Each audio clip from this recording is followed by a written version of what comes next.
ಆತ್ಮೀಯ ರಾಜ್ಯ ಸರ್ಕಾರಿ ನೌಕರರೇ, ಮಹತ್ವದ ಮಾಹಿತಿಗೆ ಸ್ವಾಗತ ಸುಸ್ವಾಗತ. ಈ ಒಂದು ಲೈವಲ್ಲಿ ಈ ಒಂದು ಮಹತ್ವದ ಮಾಹಿತಿಯ ವಿಡಿಯೋಗಾಗಿ ಎಲ್ಲರಿಗೂ ಸ್ವಾಗತ. ರಾಜ್ಯಾಧ್ಯಕ್ಷರಾಗಿರುವಂಥ ಶ್ರೀ CS ಷಡಾಕ್ಷರಿ ಅವರು ಗ್ರಾಮೀಣಾಭಿವೃದ್ಧಿ ಮತ್ತು ಪಂಚಾಯತ್ ರಾಜ್ ಇಲಾಖೆಯ ಸರ್ಕಾರದ ಕಾರ್ಯದರ್ಶಿಗಳಾದ ಶ್ರೀ ರಂದೀಪ್ ಸರ್ ಜೊತೆಗೆ ಆಯುಕ್ತರಾಗಿರುವಂಥ ಶ್ರೀಮತಿ ಅರುಂಧತಿ ಚಂದ್ರಶೇಖರ್ ಅವರನ್ನು ಭೇಟಿ ಮಾಡಿದ್ದಾರೆ. ಯಾಕೆ ಭೇಟಿ ಮಾಡಿದ್ದಾರೆ ಎಂಬುದರ ಬಗ್ಗೆ ಸಂಪೂರ್ಣವಾಗಿ ನೋಡ್ತಾ ಹೋಗೋಣ. ದಯವಿಟ್ಟು ಸಂಪೂರ್ಣವಾಗಿ ಗಮನಿಸಿ ವಿಡಿಯೋವನ್ನು. ಇಲ್ಲಿ ಗ್ರಾಮೀಣಾಭಿವೃದ್ಧಿ ಮತ್ತು ಪಂಚಾಯತ್ ರಾಜ್ ಇಲಾಖೆಯ ಅಧಿಕಾರಿ ಮತ್ತು ನೌಕರರ ಸಂಘ ಹಾಗೂ ಎಲ್ಲ ವೃಂದ ಸಂಘಗಳ ಬೇಡಿಕೆಗಳ ವರದಿ ಮಾಹಿತಿಯ ಬಗ್ಗೆ ಹಾಗೂ ವಿವಿಧ ವೃಂದಗಳ 45ಕ್ಕೂ ಹೆಚ್ಚು ಸೇವೆ ಮತ್ತು ಆಡಳಿತಾತ್ಮಕ ವಿಷಯಗಳ ಕೂಲಂಕುಷವಾಗಿ 2 ಗಂಟೆಗಳ ಕಾಲ ಚರ್ಚೆ ನಡೆಸಲಾಯಿತು. ನೋಡ್ತಾ ಇದ್ದೀರಲ್ಲ, ಗ್ರಾಮೀಣಾಭಿವೃದ್ಧಿ ಜೊತೆಗೆ ಪಂಚಾಯತ್ ರಾಜ್ ಇಲಾಖೆಯ ಅಧಿಕಾರಿ ನೌಕರರ ಜೊತೆಗೆ ಇಲ್ಲಿ ಒಂದು ಸಭೆಯನ್ನು ನಡೆಸಲಾಯಿತು ಶ್ರೀ CS ಷಡಾಕ್ಷರಿ ಅವರ ನೇತೃತ್ವದಲ್ಲಿ. ಇಲ್ಲಿ 45ಕ್ಕೂ ಹೆಚ್ಚು ವಿಷಯಗಳ ಬಗ್ಗೆ 2 ಗಂಟೆಗಳ ಕಾಲ ಇಲ್ಲಿ ಮಹತ್ವದ ಒಂದು ಸಭೆಯನ್ನು ನಡೆಸಲಾಗಿತ್ತು. ಈ ಮಹತ್ವದ ಸಭೆಯಲ್ಲಿ ಏನೆಲ್ಲ ಆಯಿತು ಎಂಬುದರ ಬಗ್ಗೆ ನಾವು ನೋಡ್ತಾ ಹೋದರೆ, ಪಂಚಾಯತ್ ಅಭಿವೃದ್ಧಿ ಅಧಿಕಾರಿಗಳ ಜ್ಯೇಷ್ಠತಾ ಪಟ್ಟಿ ಸರ್ವೋಚ್ಚ ನ್ಯಾಯಾಲಯದಲ್ಲಿ ಇರೋದರಿಂದ ಇಲಾಖಾ ವತಿಯಿಂದ ಸೀನಿಯರ್ ಕೌನ್ಸಿಲ್ ಅವರನ್ನು ನೇಮಿಸಿ ಪ್ರಕರಣವನ್ನು ಮುಕ್ತಾಯಗೊಳಿಸಲು ಕೂಡಲೇ ಕ್ರಮವಹಿಸುವುದಾಗಿ ತಿಳಿಸಿದರು. ಜೊತೆಗೆ ಇಲಾಖೆಯ ಯಾವೆಲ್ಲ ವಿಷಯಗಳ ಬಗ್ಗೆ ಚರ್ಚೆ ಮಾಡಲಾಯಿತು ಅಂದರೆ, ಇಲಾಖೆಯ ನೌಕರರ ಬಾಕಿ ಇರುವ ಇಲಾಖೆಯ ವಿಚಾರಣೆಯನ್ನು ಪರಿಶೀಲಿಸಿ ನಡೆಸಿ ಪ್ರಕರಣವನ್ನು ಮುಕ್ತಾಯಗೊಳಿಸುವುದು. ಜೊತೆಗೆ ಖಾಲಿ ಇರುವಂತಹ ಪಂಚಾಯತ್ ಅಭಿವೃದ್ಧಿ, ನೋಡ್ತಾ ಇದ್ದಿಲ್ಲ, ಇಂಪಾರ್ಟೆಂಟ್ ಆಗಿರುವಂಥ ಮಾಹಿತಿ ಇದೆ.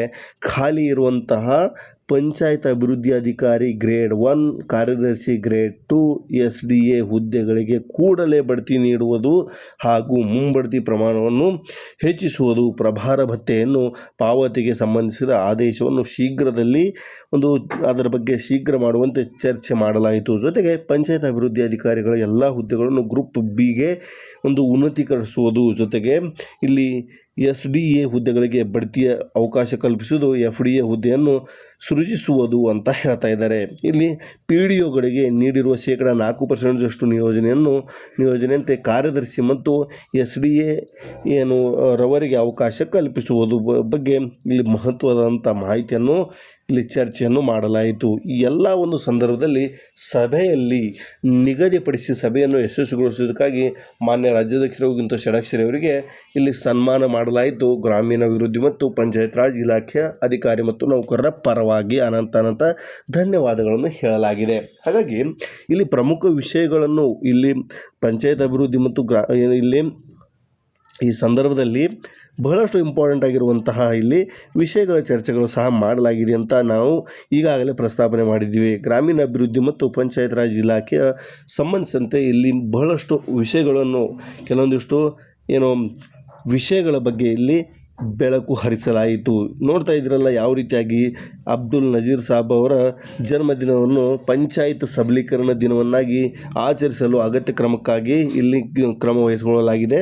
ಜೊತೆಗೆ ಗ್ರಾಮ ಪಂಚಾಯಿತಿ ಸಿಬ್ಬಂದಿಗಳಿಗೆ ನಿಗದಿತ ಸಮಯದಲ್ಲಿ ನೇಮಕಾತಿ, ಬಡ್ತಿ, ನಿವೃತ್ತಿ ಅಥವಾ ಮೃತರಾದಲ್ಲಿ ಇಲ್ಲಿ ವಿಮೆ ಮತ್ತು ಸಂಬಂಧಿಸಿದಂಥ ನೀಡುವ ಬಗ್ಗೆ ಅಗತ್ಯ ಕ್ರಮ ಕೈಗೊಳ್ಳಲು ಮನವಿಯನ್ನು CS ಷಡಾಕ್ಷರಿ ಅವರ ಒಂದು ಅಧ್ಯಕ್ಷತೆಯಲ್ಲಿ ಇಲ್ಲಿ ಮಹತ್ವದ ಮಾಹಿತಿಯೊಂದು ಇಲ್ಲಿ ಚರ್ಚೆಯನ್ನು ಮಾಡಲಾಯಿತು. ಹಾಗಾಗಿ ಒಟ್ಟಾರೆಯಾಗಿ ನಾವು ಹೇಳೋದಾದರೆ, ಇಲ್ಲಿ ಗ್ರಾಮೀಣಾಭಿವೃದ್ಧಿ ಮತ್ತು ಪಂಚಾಯತ್ ರಾಜ್ ಇಲಾಖೆಯಲ್ಲಿ ನಡೀತಾ ಇರುವಂಥ ವಿಳಂಬ ಧೋರಣೆಯನ್ನು ಇಲ್ಲಿ ಖಂಡಿಸಿ ಅದನ್ನು ತ್ವರಿತಗತಿಯಲ್ಲಿ ಯಾವ ರೀತಿಯಾಗಿ ಅಂದರೆ ತ್ವರಿತವಾಗಿ ಆ ಎಲ್ಲ ವಿಷಯಗಳನ್ನು ಮಾಡುವುದು. ಏನೆಲ್ಲ ವಿಷಯಗಳಂದರೆ ಮುಂಬಡ್ತಿಯನ್ನು ನೀಡುವುದು, ಜೊತೆಗೆ ಯಾವೆಲ್ಲ ಯಾವುದಾದ್ರೂ ಈಗ ಅವರ ಸಚಿವಾಲಯಕ್ಕೆ ಸಂಬಂಧಿಸಿದಂತೆ ಯಾವುದಾದ್ರೂ ಹುದ್ದೆಗಳಿಗೆ ಪಂಚಾಯತ್ ಅಭಿವೃದ್ಧಿ ಅಧಿಕಾರಿಗಳ ಎಲ್ಲ ಹುದ್ದೆಗಳನ್ನು ಗ್ರೂಪ್ ಬಿಗೆ ಸೇರಿಸುವುದಾಗಿರ್ಬೋದು, SDA ಹುದ್ದೆಗಳಿಗೆ ಮುಂಬಡ್ತಿ ಅವಕಾಶ ಕಲ್ಪಿಸುವುದು, FDA ಹುದ್ದೆಗಳನ್ನು ಸೃಷ್ಟಿಸುವುದು, PDO ಹುದ್ದೆಗಳಿಗೆ ನೀಡಿರುವಂಥ 4% ನಿಯೋಜನೆಯನ್ನು ಕಾರ್ಯದರ್ಶಿ ಮತ್ತು SDA ಅವರಿಗೆ ಅವಕಾಶ ಕಲ್ಪಿಸುವುದು, ಈ ಎಲ್ಲ ಕರ ವಸೂಲುಗಾರರಿಗೆ ಒತ್ತಡ ನಿವಾರಣೆ ಮಾಡುವುದು, ಬಡ್ತಿ ಪ್ರಮಾಣ ಹೆಚ್ಚಿಸುವುದು, ತೆರಿಗೆ ವಸೂಲಾತಿಯನ್ನು ತಾಂತ್ರಿಕ ಅಂಶಗಳ ಬಗ್ಗೆ ಚರ್ಚಿಸುವ ಎಲ್ಲ ವಿಷಯಗಳನ್ನು ಮಾನ್ಯ CS ಷಡಾಕ್ಷರಿ ಅವರು ಒಂದೊಂದಾಗಿ ಕೂಲಂಕುಷವಾಗಿ ಸಂಬಂಧಿಸಿದಂಥ ಅಧಿಕಾರಿ ಸಿಬ್ಬಂದಿಗಳೊಂದಿಗೆ ಮಾತನಾಡಿ ಇಲಾಖೆಯಲ್ಲಿ ನೌಕರರ ಬಾಕಿ ಇರುವ ಇಲಾಖಾ ವಿಚಾರಣೆಯನ್ನು ಪರಿಶೀಲಿಸುವುದು ತ್ವರಿತವಾಗಿ, ಜೊತೆಗೆ ಪ್ರಕರಣಗಳನ್ನು ಮುಕ್ತಾಯಗೊಳಿಸೋದಕ್ಕೆ ಸಂಬಂಧಿಸಿದಂತೆ ಗ್ರೇಡ್ 1 ಕಾರ್ಯದರ್ಶಿ ಆಗಿರ್ಬೋದು, ಗ್ರೇಡ್ 2 SDA ಆಗಿರುವ ಹುದ್ದೆಗಳಿಗೆ ಕೂಡಲೇ ಬಡ್ತಿಗಳನ್ನು ನೀಡುವ ಒಂದು ವಿಚಾರವಾಗಿ ಸಂಪೂರ್ಣವಾಗಿ ಚರ್ಚೆಯನ್ನು ಮಾಡಲಾಗಿತ್ತು ಎಂಬುದರ ಬಗ್ಗೆ ಮಾಹಿತಿ ಇಷ್ಟವಾಗಿರೋ ದಯವಿಟ್ಟು ಲೈಕ್ ಮಾಡಿ.